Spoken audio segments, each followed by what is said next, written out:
Have you ever felt like you're stuck on the wrong main? Or even worse, grinding a hero that just isn't unlocking your full potential? Trust me, I've been there and you've probably been there as well. Finding the right main or mains can completely change the game for you, helping you reach new heights and dominate the competition. So let's break it all down together. We'll go over every role and character, dive into their mechanics, strengths, and even weaknesses, and figure out exactly which one fits your playstyle the best. And hopefully by the end of this video, you'll have the perfect mains, build strong team comps, and start hard carrying your games like never before. And while I still have your attention, I just want to quickly ask, in order to keep this channel running and to provide you bigger and better content, if you could all do me the favor of hitting that like and subscribe button, it greatly helps me out, and it's honestly the best way to support out the channel. But nevertheless, I hope you sit back, relax, and enjoy the show. Something I forgot to mention is that I'm only covering Vanguards and Strategists in this video, as covering all three would make it a rather long video. I want to start off by talking about one of the most underrated roles in all of Marvel Rivals, and that's support or strategist. Support heroes offer a wide variety of playstyles, mechanics, and strengths, making it crucial to understand their unique roles within a team. One of the first aspects to consider when choosing a support is their ultimate ability. Ultimate abilities for supports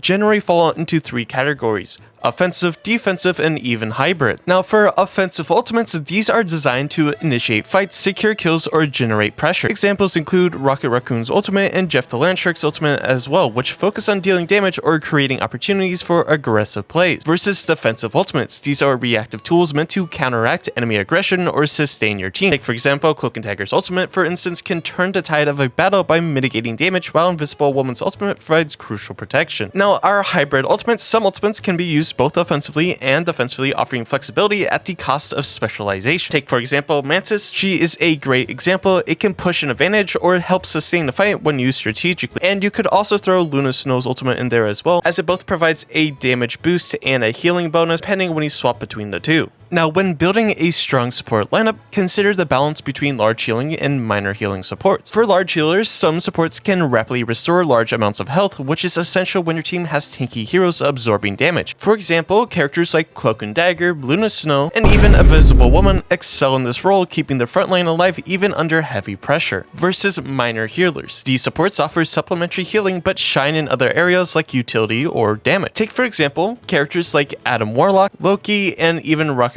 if you really wanted to throw him in there. Now typically these minor healers, no diddy, need to be paired up with a large healer. Now there is something known as too much healing. While healing is crucial, having excessive healing can lead to insufficient support compositions. If you're running Invisible Woman, Cloak and Dagger, and Luna Snow in a triple support setup with just one tank, you may struggle to generate support ultimates due to the healing distribution. Additionally, you might lack other crucial utilities like damage boosts or crowd control. Now how do you actually find your ideal support main? Well, choosing your support main comes down to three key personal playstyle preferences. The first one being mechanical skill. Some supports are more aim dependent or reaction based, while others require macro level awareness. For a high mechanical skill, if you enjoy a challenge with aim heavy mechanics, Warlock is a excellent choice. His hit scan and projectile mix demands precision, and his playstyle is more demanding than some DPS heroes. Luna Snow also requires consistent tracking to maximize healing. While some supports might have some moderate mechanics, Cloak and Dagger doesn't require precise aiming but still reward quick reactions and positioning awareness. Now there's also low mechanical skill heroes as well. If you prefer strategic, ability-based play, Invisible Woman and Rocket Raccoon offer high impact without demanding precise aim. Now the next thing to consider when picking your support main is positioning. How forgiving do you want your hero to be? Some supports can reposition super easily while others struggle under pressure. For high mobility supports, you have Loki, Invisible Woman, and even Rocket Raccoon can escape dives with mobility tools, allowing more aggressive positioning. Where you have some that have moderate mobility, like Cloak and Dagger, have some movement options but still need to position carefully. Then for low mobility, so heroes that are super vulnerable to dive type compositions, Warlock is an easy target if caught off guard. Without movement abilities, he relies on his team's positioning to stay safe. Now let's break down and talk about each support hero, with the first one on the list of course being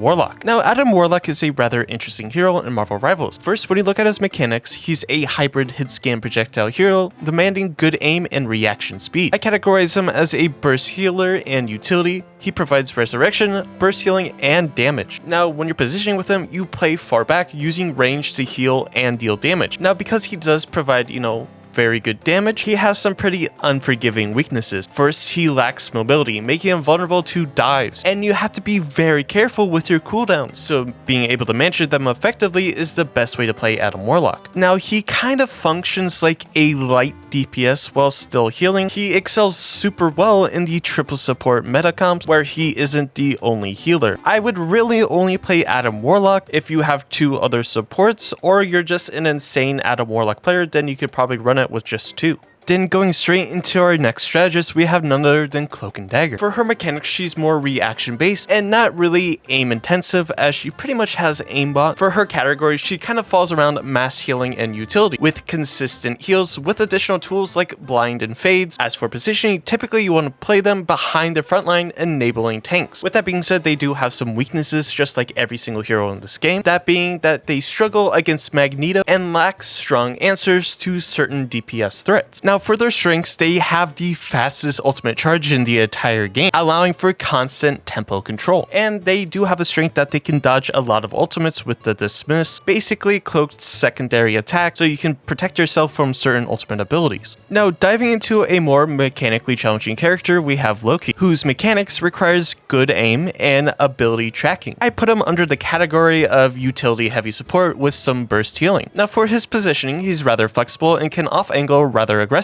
Now, he does have some weaknesses. First, he's not a solo healer. He needs to be played with someone else, possibly a Luna Snow or a Cloak and Dagger, maybe an Invisible Woman. And I would say he's rather difficult to master due to a high skill ceiling. Now, his strengths is that his ultimate copying allows game-changing versatility. Totem provides huge defensive potential. For instance, you could absorb, Scarlet Witch's ultimate, Iron Man's ultimate, all within his Totem AoE, and it's one of Loki's most impactful and useful abilities in the entire game. For Rocket Raccoon, his mechanics has movement tech, but aim is a little less demanding, and I would say he's kind of a mass healer with revive utility. I only say mass healer because he can shoot a lot of healing orbs, so he could potentially do a lot of mass healing. For positioning, it's extremely dynamic. He can off-angle aggressively or take high ground really effectively. For weaknesses, he has no defensive ultimate, and he lacks mid-fight control abilities. However, for his strengths, he's extremely hard to kill, and his revive utility can swing fights into his team's favor. And last, but certainly not least, is Invisible Woman. Now, for her mechanics, they require reaction-based utility usage, and I would categorize her as a hybrid healer with shields and repositioning tools. For positioning, she's rather flexible. She can play adjacent to the team for playmaking opportunities. Now, she does have a pretty hard weakness, and that is limited healing range, and she struggles to heal highly mobile allies because her primary attack, which is her healing and her damage,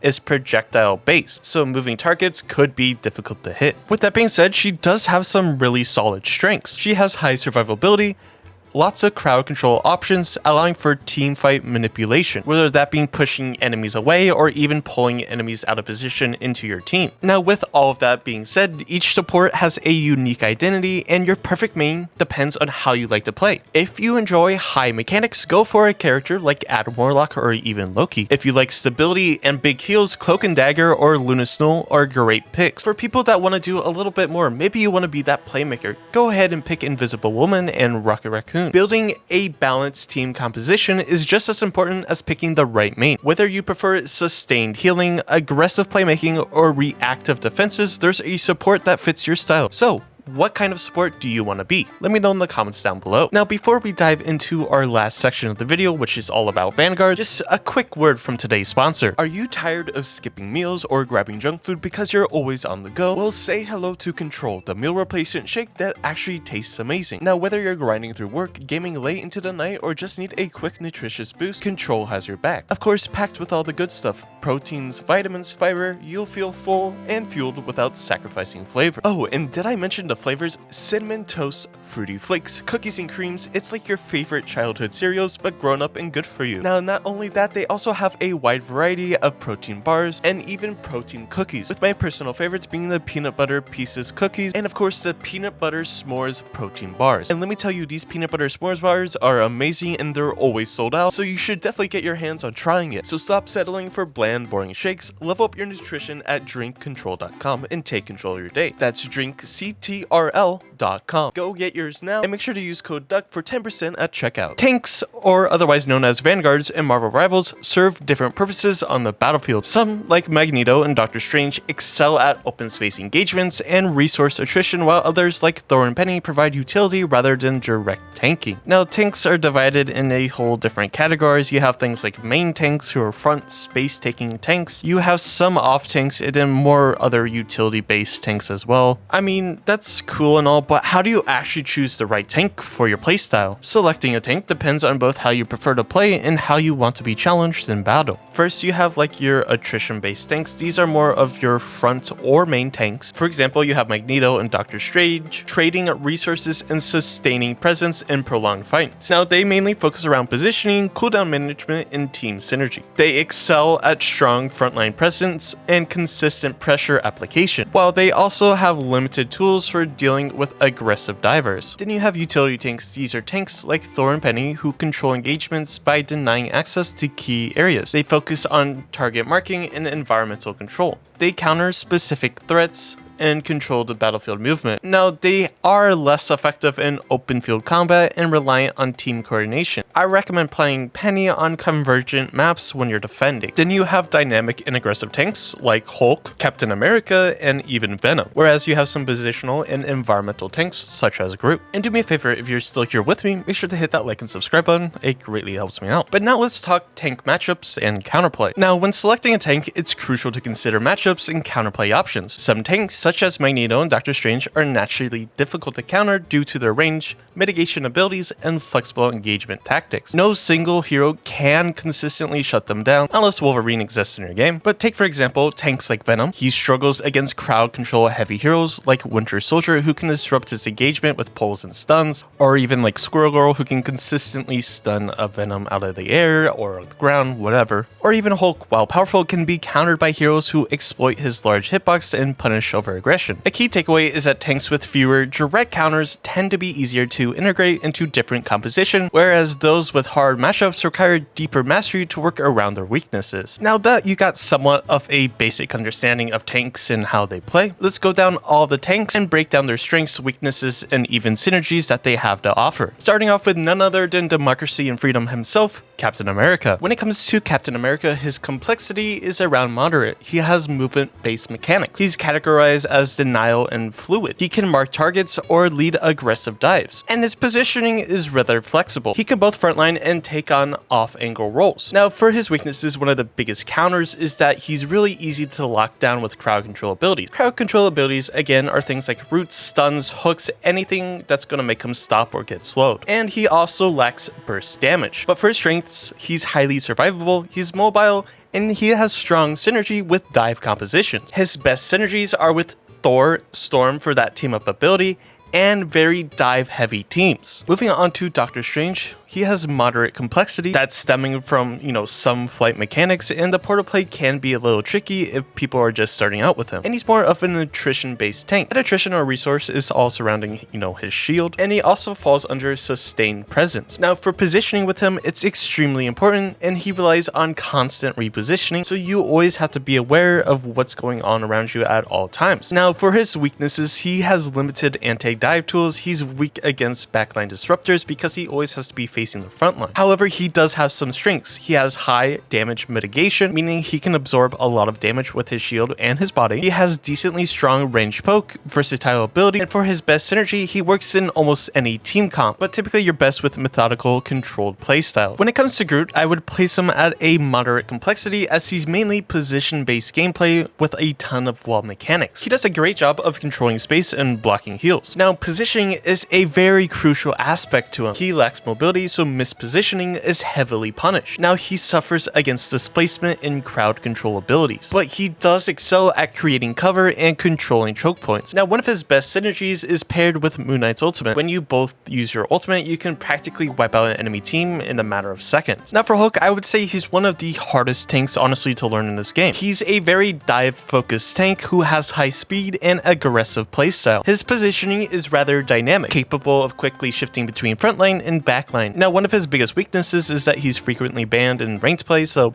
most of the time you never get to play him, at least for Diamond and up. But besides that, an actual weakness is that he's super vulnerable to crowd control, so again, stuns, roots, sleeps, slows, anything like that. For his strengths, he has unmatched versatility, super strong target isolation. Now, for his best synergy, yes, you've guessed it, it's Iron Man and Doctor Strange with that Gamma team up. I mean, that team up is insanely strong, that's why Hulk is always banned, and if Hulk is actually not banned, he fits really well in aggressive team comps, mainly being a dive-centric team composition. For Magneto, he has a rather high complexity. He requires a strong understanding of positioning and cooldown management. He's in the same boat as Doctor Strange, a attrition or sustained type of tank, maintaining a ton of frontline pressure. Now, when it comes to positioning with him, he's best in open areas where he can control space effectively. Again, the same category, kind of like Doctor Strange trying to maintain space. Now, one of his biggest weaknesses is his mobility. He is rather slow to other heroes and can be kited quite easily. But because of that, he has some pretty good strengths. First, he has high durability, meaning essentially he has 2 different shields and a rather large health pool. He has strong crowd control options, and he's excellent at controlling objectives. Now, for his synergies, he works well in most comps, especially with Doctor Strange for his sustained frontline pressure, and he's very useful to keep, say, a Cloak and Dagger alive if the other team has a Magneto as well, and they're trying to ult your Cloak and Dagger that's ulting. Basically, bubble your Cloak and Dagger, and they're saved from Magneto's ult. And it has to be hands down one of my favorite tanks in the entire game. Although, I wish people would actually pick Scarlet Witch so I can use the team up ability with the sword, but that rarely ever happens. Now, Peni Parker might not seem mechanically demanding at first glance, but her kit requires a level of precision that can make her deceptively difficult to master.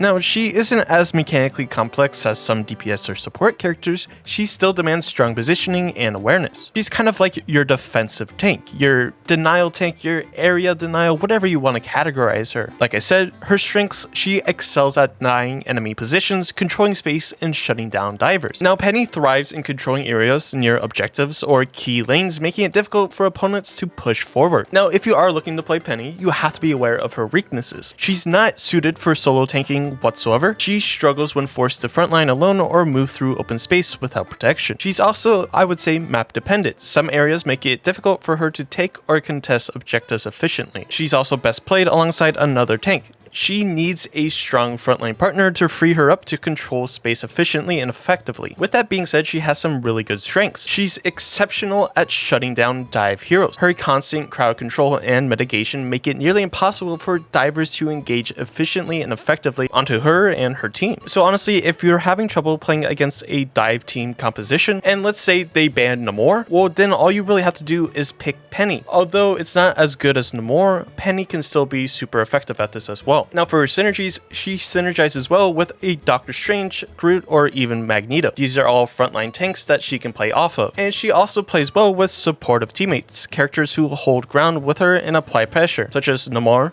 Winter Soldier, even Squirrel Girl if you really wanted to throw that in there, help maximize her effectiveness. Now, Thor as a tank is a rather interesting case. I see him more as a DPS with a lot of health rather than anything else. Now, his mechanics are relatively simple, but he does require mastery of long distance lightning bolts and animation cancels to optimize primary and alternative attacks. Now, I mainly classify him as like a tank DPS. He's very good at target isolation, disrupting different angles, and forcing mistakes. Now, with that being said, he does have some weaknesses. He's vulnerable to crowd control, and he's easily punished if mispositioned. He's really not ideal for solo tanking. He lacks sustain and mitigation compared to true frontline tanks like Magneto or Doctor Strange, and typically he's going to be focus fired. Without a shield or strong defensive tools, he can be bursted down quite quickly. Now, with that being said, he does have some strengths. He has high burst damage, capable of dealing lethal blows through healing. He's really good at controlling angles. He can contest high grounds and backlines where most tanks struggle. And he has the flexibility to switch between multiple objectives rapidly. His best synergies are with Storm, Hela, Loki, Captain America. These heroes enhance Thor's aggressive disruptive playstyle. And I would say playing with a Hela and Loki, having that team up where he can get revived, that team up is absolutely insane, and a lot more people need to be abusing it because it's essentially 2 revives for free. Of course, if you have a decent Hela player, but most Hela players most of the time are decent, so it's very good. Now we come to our last Vanguard, and that is Venom. And I would say Venom has one of the highest raw aim requirements among tanks. His primary attack relies on accurate headshot. However, outside of aiming, his other abilities are rather straightforward. Now, I classify him as a dive tank. He relies on quick engagements to disrupt backlines. Now, your primary goal is to slam into the backline targets and apply heavy pressure. And of course, you want to cycle in and out of fights, generating momentum through repeated engagements. Now, because of that, he has some decent positioning playstyle. Now, Venom's positioning is flexible, but he must always be aware of his team's position. If he dives ahead of his team, they need line of sight to follow up on his aggression. If his team isn't in position to capitalize, he should slow down to avoid being isolated. With that being said, he does come with some weaknesses. He's rather vulnerable to crowd control abilities, stuns, pulls, displacements, sleeps, anything that can completely shut him down. And he also struggles against mass healing. If enemies have high sustain, Venom may not secure kills before being forced out. Now, for his strengths, he can function as a solo tank in certain aggressive compositions. He also has a ton of self-sustain, so it makes him extremely hard to kill in fights. He's excellent against comps that lack crowd control abilities. Without stuns, he becomes unstoppable in engagements. He fits into triple DPS or duelist dive teams very well, pairing, of course, very well with Iron Fist, Spider-Man, or even Black Panther. Now, besides that, his other best synergies are, again, other dive heroes, or just continuing applying pressure. Now, with all of that being said, there are some considerations when choosing a tank. First, you need to go based on your preferred playstyle. Things like attrition tanks, like Magneto, Doctor Strange, people that can constantly sustain and mitigate themselves. Do you have denial tanks, Thor, Peni Parker, or a dive tank like Hulk or Venom? And how difficult do you want your tank to be? For easier tanks, you have Groot or Captain America. For moderate tanks, you have Doctor Strange, Thor, and Peni Parker. Then for, I would say, higher skill, you have Hulk and Venom. Another thing to consider is if you're solo tanking versus being paired with another tank. If you're playing solo tank, typically you want to choose Magneto or Doctor Strange or even Venom for flexibility. If you're playing with another tank, you might be able to pick Peni Parker or Thor, Captain America, or anyone's like that benefit from having another tank. By understanding each tank's strengths, weaknesses, and team synergies, you can make a more informed decision and refine your playstyle for maximum impact. With that being said, hopefully this video has helped you pick a Vanguard or a Strategist that you feel confident in. And if you found this video useful or helpful in any way, shape, or form, do me the favor of hitting that like and subscribe button. It greatly helps me out. But regardless, I can't thank you all enough for watching, and I hope you have a great day, and I'll catch you in the next one. So it seems like when I was editing this video, I misplaced the segments about Jeff the Landshark and Mantis, so even though it was kinda out of order, I'm gonna stick it to the end. So here it is. Now, Jeff the Landshark isn't mechanically demanding to play. While he does have a projectile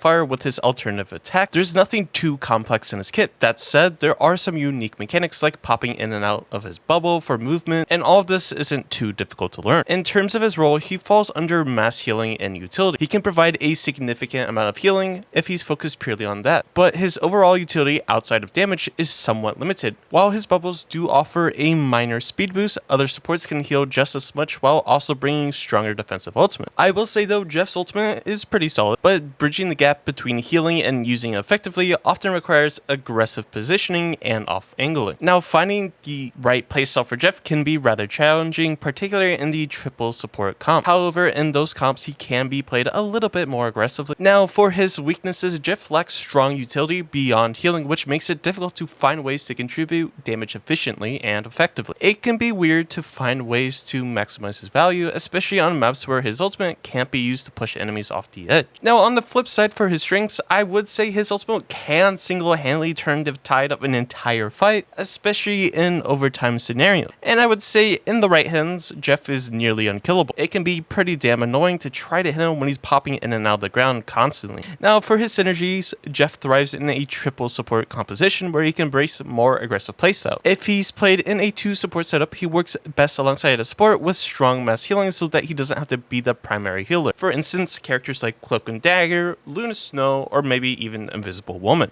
Now, Mantis is a projectile-based character with a high mechanical skill requirement. Her kit heavily rewards precision as landing headshot increases both her healing and damage output. To play her effectively and efficiently, you must be aggressive and mechanically proficient. Now, it's not there to give you some type of an advantage, it's an absolute necessity when playing her. Now, in terms of role, Mantis falls under burst healing and utility. She isn't designed for mass healing, and you generally don't want to use all your resources just to sustain a tank. Instead, her ideal playstyle involves balancing self-damage boosts, boosting allies, and healing when necessary. She can work well in compositions that don't demand heavy healing, especially when paired with supports like Warlock, or even a Luna Snow Cloak and Dagger. However, if your team relies on sustained healing, such as compositions with Groot or Hulk that require a ton of healing, you might find yourself struggling to keep up. Now, when it comes to positioning, again, Mantis plays more aggressively than many other supports. She thrives on slight off angles, staying close enough to her front line and fellow supports while attacking from a different direction. Now, because of that, her main weaknesses include a lack of mass healing and a reliance on maximizing damage amplification for utility. Now, while she does get a slight speed boost when at full health, taking damage removes that advantage. Additionally, she only has one form of crowd control, making it difficult to fend off multiple divers despite having some dueling potential. But because of that, with her strengths, Mantis excels at dealing high damage and securing eliminations for her team. She isn't just a support, she can actively generate picks, enabling divers or aggressive teammates through damage boost. Sometimes, in a lot of the case, even outperforming DPS heroes